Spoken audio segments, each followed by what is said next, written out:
بسم اللہ الرحمن الرحیم۔ معزز خواتین و حضرات، السلام علیکم ورحمۃ اللہ وبرکاتہ۔ میرا نام محمد وسیم اکرم ہے اور آپ دیکھ رہے ہیں میرا YouTube channel Islamic touch official. معزز خواتین و حضرات، آج کا ہمارا واقعہ حضرت صالح علیہ السلام اور قوم سمود کے بارے میں ہے۔ حضرت صالح علیہ السلام جنہیں اللہ رب العزت نے قوم سمود کی طرف مبعوث کیا تھا۔ قوم سمود ایک بہت بڑا قبیلہ تھا جو بت پرستی میں مبتلا تھا۔ اللہ تعالیٰ نے اس قوم کی ہدایت کے لیے سیدنا حضرت صالح علیہ السلام کو بھیجا۔ چنانچہ حضرت صالح علیہ السلام نے اپنی قوم سے فرمایا، یا قوم اعبدوا اللہ ما لکم من الہ غیرہ۔ سورہ ہود کے اندر آیت نمبر 61 کے اندر، اے میری قوم، تم صرف اللہ کی عبادت کرو، اس کے سوا کوئی تمہارا معبود نہیں ہے۔ حضرت صالح علیہ السلام نے اپنی قوم سے وہی بات کی جو ہر نبی اپنی قوم سے کہا کرتا ہے کہ اللہ تعالیٰ کی عبادت کرو، اللہ تعالیٰ کے علاوہ تمہارا کوئی معبود حقیقی نہیں ہے۔ حضرت صالح علیہ السلام کی دعوت قوم کے لیے حادثاتی تھی، اس لیے کہ حضرت صالح علیہ السلام ان کے معبودوں پر الزام لگایا کرتے تھے اور یہ فرمایا کرتے تھے کہ تمہارے یہ بت بے حیثیت اور بے قدر و قیمت ہے۔ حضرت صالح علیہ السلام کی دعوت ان کے معاشرہ میں ایک زبردست زلزلہ ثابت ہوئی۔ حضرت صالح علیہ السلام ان کے درمیان دانا اور عقل مند اور نیک اور صالح مشہور تھے۔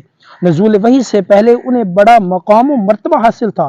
سب لوگ انتہائی احترام کے ساتھ ان کے ساتھ پیش آیا کرتے تھے، اس لیے حضرت صالح علیہ السلام کے لوگ ان کی طرف متوجہ ہوئے اور کہنے لگے، سورہ ہود کے اندر آیت نمبر 62 کے اندر وہ لوگ کہنے لگے کہ اے صالح، تم تو اس سے قبل ہم میں ہونہار معلوم ہوتے تھے، کیا تم ہم کو ان چیزوں کی عبادت سے منع کرتے ہو جن کی عبادت ہمارے آباء و اجداد کرتے آئے ہیں، اور جس دین کی طرف تم ہمیں بلا رہے ہو یعنی توحید کی طرف، واقعی ہم تو اس دین کی طرف سے، اس توحید کی طرف سے بڑے بھاری شبہ میں ہیں جس نے ہم کو تردد میں ڈال رکھا ہے۔ قوم نے حضرت صالح علیہ السلام کی دعوت توحید سے اظہار نفرت کیا اور کہنے لگے، یہ شخص اپنے علم، حسن تدبیر اور عقل اور صداقت کی وجہ سے ہمارے لیے امیدوں کا مرکز تھا، اب اس کو کیا ہو گیا ہے، یہ کیسی باتیں اس کی زبان سے نکل رہی ہیں۔ پھر حضرت صالح علیہ السلام نے ان کو اللہ تعالیٰ کی نعمتوں کی یاد دلائی اور فرمایا، سورہ اعراف کے اندر آیت نمبر 74 کے اندر، اور تم یاد کرو کہ اللہ تعالیٰ نے تم کو قوم عاد کے بعد آباد کیا اور تم کو زمین پر رہنے کے لیے ٹھکانہ دیا کہ نرم زمین پر محل بناتے ہو اور پہاڑوں کو تراش تراش کر ان میں گھر بناتے ہو۔ سو خدا تعالیٰ کی نعمتوں کو یاد کرو اور زمین میں فساد نہ مچاؤ۔ لیکن قوم پر کچھ اثر نہ ہوا، بلکہ الٹا صالح علیہ السلام پر الزام دھرنے لگے، ان پر تہمتیں لگانے لگے۔ دوسری طرف حضرت صالح علیہ السلام دن رات ان کو اللہ کی توحید کی طرف دعوت دیتے رہے اور ان کو سمجھاتے رہے کہ شاید یہ لوگ بت پرستی سے باز آ جائیں اور توحید کی دعوت قبول کر لیں۔ حضرت صالح علیہ السلام نے ان سے فرمایا کہ تم اللہ تعالیٰ سے توبہ کر لو، ہو سکتا ہے کہ وہ اللہ تمہارے گناہوں کو معاف کر دے، لیکن ان کو ذرا برابر بھی اس کا اثر نہ ہوا۔ حضرت صالح علیہ السلام نے محسوس کیا کہ اب ان کی ہدایت کا معاملہ مشکل ہو گیا ہے، جب بھی میں ان کو توحید کی طرف دعوت دیتا ہوں یہ بھاگتے جاتے ہیں اور بات بات پر جھگڑتے ہیں، کوئی بھی حجت اور وضاحت ان کے لیے کارگر ثابت نہیں ہو رہی۔ اب تو صرف اللہ تعالیٰ کی طرف سے کوئی معجزہ ظاہر ہو جو ان کو عاجز کر دے اور ان کی بولتی زبانوں کو بند کر دے، پھر ان کی زبانیں کبھی بھی فضولیات بکنے کے لیے حرکت نہ کر سکے۔ خدا کی قدرت قوم سمود کی زبان سے ہی ان کا حل نکل آیا۔ وہ کہنے لگے، فَأْتِ بِآیَةٍ إِن كُنتَ مِنَ الصَّادِقِينَ، کہ اے صالح، اگر تم کوئی ایسا معجزہ پیش کرنے کا ہم سے کہو، فَأْتِ بِآیَةٍ إِن كُنتَ مِنَ الصَّادِقِينَ، کہ تم کوئی ایسی آیت، کوئی ایسی نشانی پیش کرو اگر تم اپنے دین میں اور توحید میں سچے ہو۔ حضرت صالح علیہ السلام نے ان کے اس چیلنج کو قبول کیا اور پھر اللہ رب العزت نے اپنا وہ معجزہ دکھایا۔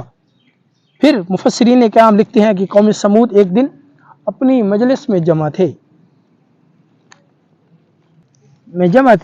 کہ حضرت صالح علیہ السلام ان کے پاس آئے اور انہیں اللہ کی توحید کی طرف دعوت دی، انہیں واعظ و نصیحت کی، انہیں ڈرایا سمجھایا۔ وہ کہنے لگے کہ اگر تم اس چٹان سے، اس پہاڑی سے ان صفات کی حاملہ اونٹنی نکال دو تو ہم ایمان لے آئیں گے۔ انہوں نے اس اونٹی کے مختلف اوصاف ذکر کیے۔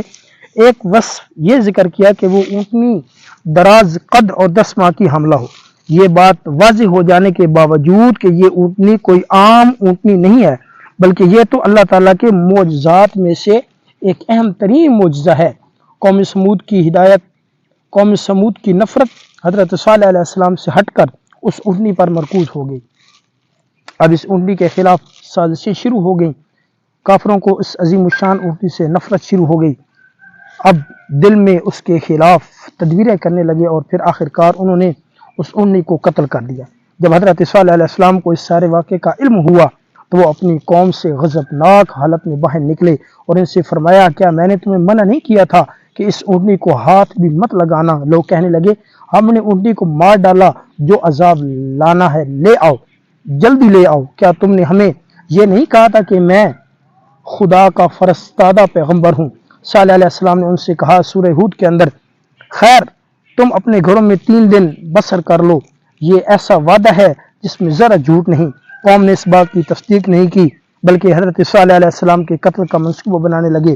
حضرت صالح علیہ السلام نے ان کو جو 3 دن کی مہلت دی تھی، اس کا پہلا دن ان پر ایسے گزرا کہ ان کے چہرے زرد پڑے ہوئے تھے، دوسرے دن ان کے چہرے سرخ پڑ گئے اور جب تیسرے دن آیا تو ان کے چہرے سیاہ ہو چکے تھے۔